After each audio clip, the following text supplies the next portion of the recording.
Okay, so we have an interesting one here. We are in a situation where we didn't just get it, we a little bit ago got the situation where we got to see the bracket for the Harrisburg online event, excuse me, the Harrisburg offline event, the LAN, the finals, the big 8 teams, which, hey, that's great, that's fun, that's exactly what we wanted to do here.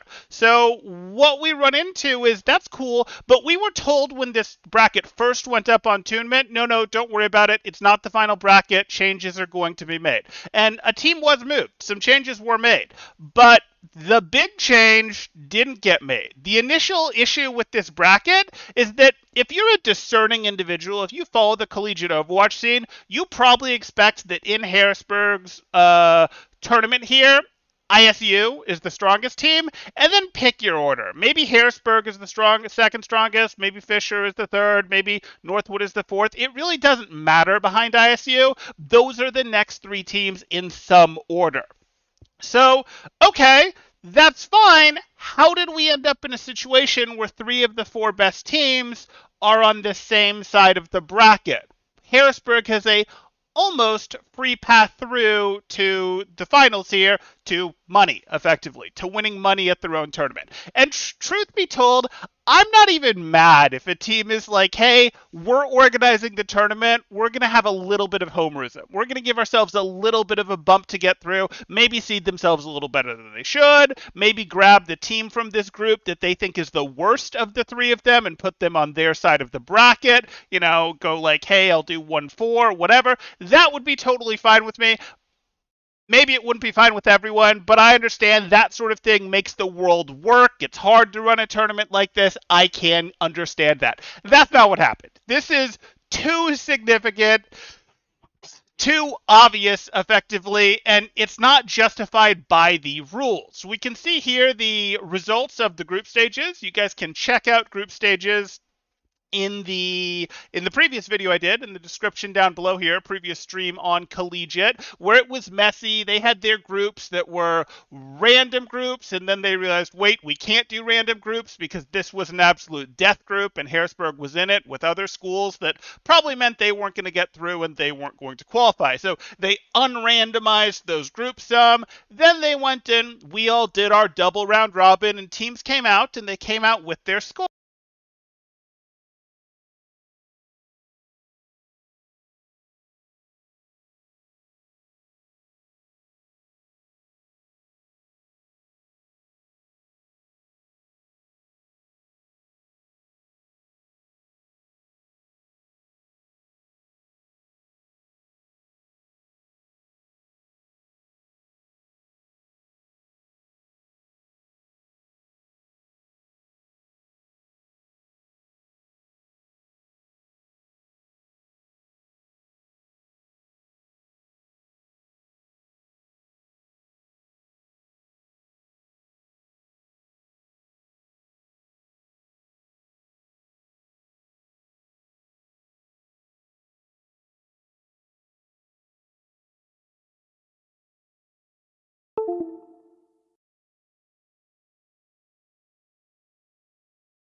Okay, hopefully you guys can hear me again. You're not going to be able to see me. That's unfortunate. My wireless headset died and we could not quickly enough find a solution there. So, my apologies.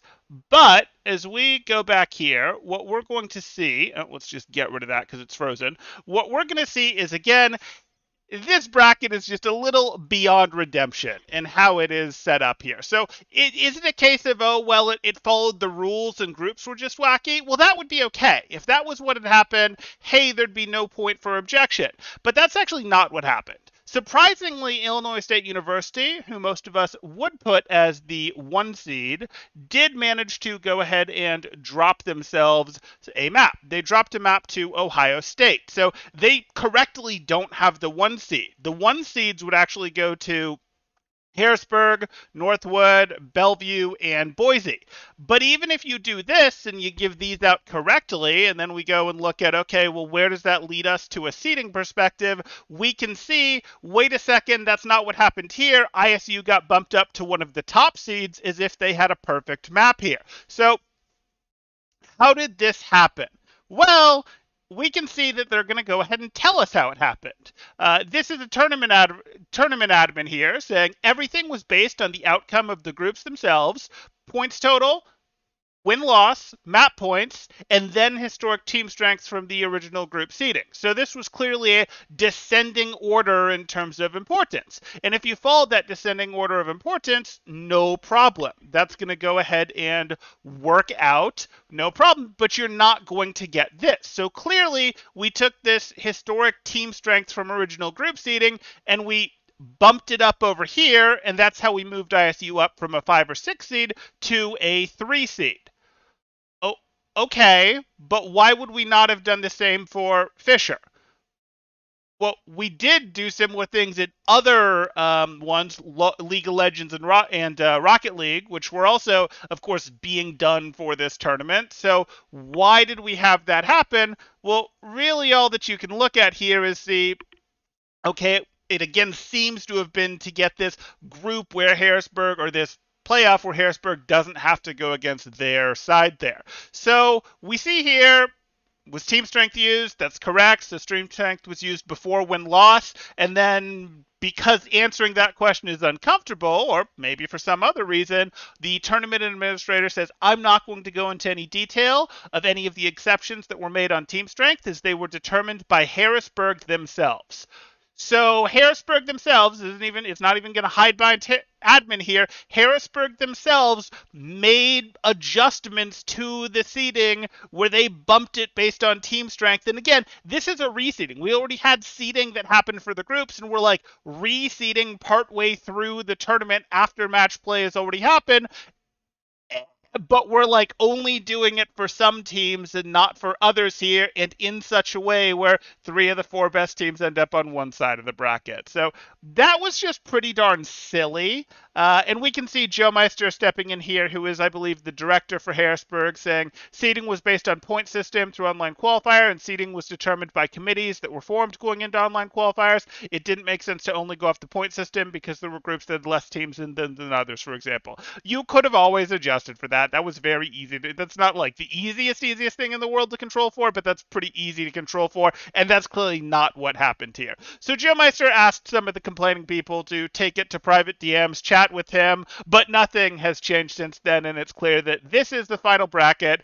This is what Harrisburg intends to go with, and we can see it is going to be this situation where they have themselves a pretty free path through to the money. So I don't know if that's actually going to make any huge difference. I mean, Harrisburg had a decent chance of making it through to the grand finals anyways, where they will probably then lose to ISU, but not having Fisher or Northwood on their side of the bracket, a little bit silly. What do you guys think? Do you look at that and say, hey, it's fine, it's their tournament, they can do it? Of course they had to bump ISU when they wouldn't have bumped Fisher because Fisher isn't Bay State, even though Fisher is Bay State?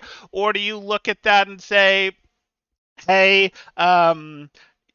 no, they can't do that. This is nonsense. Like, this is clearly them sharking the deck in their favor, and they're doing it too obviously, and that's just not an okay thing to do. And there's already been unhappiness around this. You know, there was unhappiness around the groups. There's unhappiness here. Will they continue to be the premier season opening tournament? Probably. They probably will if they want to be, because the reality is it's a lot of work to set up and run a tournament like this, and they've sort of already established themselves as the season opening tournament. But you know what? Maybe not. There's a lot of unhappy people. Let me know what you guys think. And if you like this collegiate type content, definitely do make sure to drop a like, consider subscribing for more stuff like this, as well as the normal Overwatch stuff and coaching stuff and all that. But I just wanted to cover it because it was kind of egregious, and I want to know what you guys think. That'll do it for now. I'll see you in the next one. Thanks. Temporal out.